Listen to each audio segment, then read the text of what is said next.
जरा सोचिए, आप शोरूम में खड़े हैं, सामने नई नई चमकती हुई बाइक, सेल्समैन बोल रहा है, सर अभी अभी लॉन्च हुई है। दिल कह रहा है अभी ले लेते हैं, लेकिन दिमाग कहीं पीछे से धीरे से बोलता है, थोड़ा रुक। आज बात उसी रुकने वाली समझदारी की है। कौन सी मोटरसाइकिल हैं भारत में जिन पर बिना ज्यादा सोचे भरोसा किया जा सकता है, और किन नई लॉन्च बाइक्स के साथ थोड़ा सब्र रखना ही सही रहता है। सच्चाई ये है कि नई लॉन्च का क्रेज बहुत तेज होता है, लेकिन उतनी ही जल्दी ठंडा भी पड़ सकता है। आज जो मॉडल बहुत चर्चा में है, वो कल लोगों को पसंद आएगा या नहीं, इसका अंदाजा लगाना लगभग नामुमकिन होता है। और अगर बाइक लोगों के बीच नहीं चली, तो सबसे पहले दिक्कत आती है सर्विस और स्पेयर पार्ट्स की। उसके बाद चुपचाप उसकी रीसेल वैल्यू भी गिरने लगती है। इसलिए जिन लोगों ने मार्केट को सालों तक देखा है, वो हमेशा यही कहते हैं, नई चीज को थोड़ा वक्त दो, खुद साबित होने दो। आज जनवरी 2026 है, और इतने सालों में इंडियन बाइक मार्केट ने साफ दिखा दिया है कि कुछ मोटरसाइकिलें सिर्फ चलती नहीं हैं, वो भरोसा बन जाती हैं। ये वो बाइक्स हैं जो फैशन के पीछे नहीं भागी, बल्कि सादगी, मजबूती और भरोसे पर टिकी रहीं।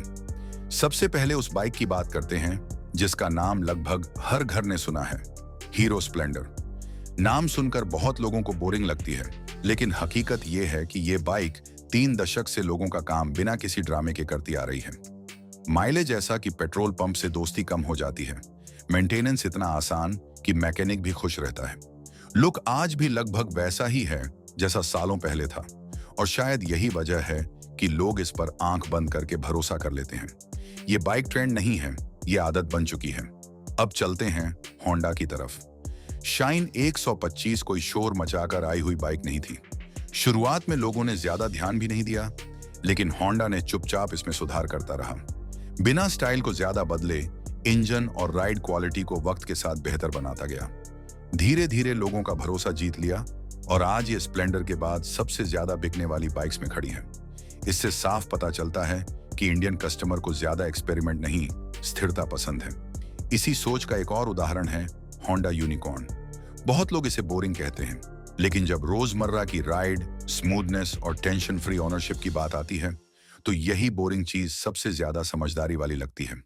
सालों से इसका लुक और फील लगभग वही है, और हैरानी की बात यह है कि लोगों को यही बात पसंद आती है।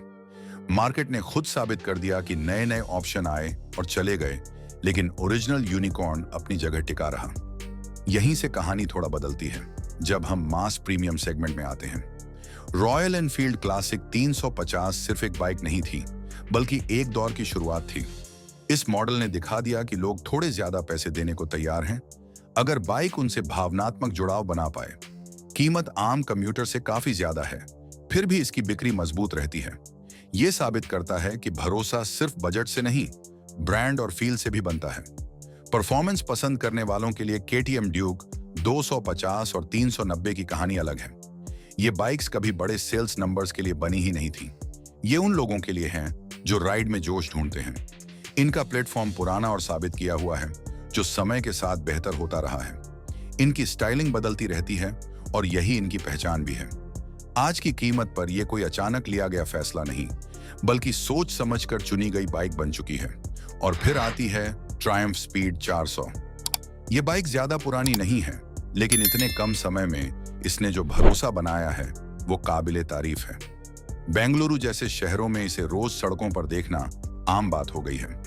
बजाज के साथ मैन्युफैक्चरिंग और सर्विस होने की वजह से ओनरशिप का डर लगभग खत्म हो जाता है। सही कीमत, दमदार परफॉर्मेंस और ट्रायम्फ का नाम, ये तीनों मिलकर लोगों को बहुत आकर्षित कर रहे हैं। ईमानदारी से कहूं तो बजाज के हाथ एक बड़ा दांव लग गया है। अब बात मेरी अपनी पसंद की। अगर कोई मुझसे कहे कि बिना सोचे एक ऐसी बाइक चुनो जो अगले 10 साल बिना टेंशन चले, तो दिल आज भी स्प्लेंडर की तरफ ही जाता है। लेकिन अगर दिल की थोड़ी और सुननी हो, तो स्पीड 400 मुझे ज्यादा खींचती है। बेंगलुरु और पुणे जैसे शहरों को देखकर एक पैटर्न साफ दिखता है। जो बाइक्स वहां चलती हैं, अक्सर वही आगे चलकर पूरे देश में ट्रेंड बन जाती हैं।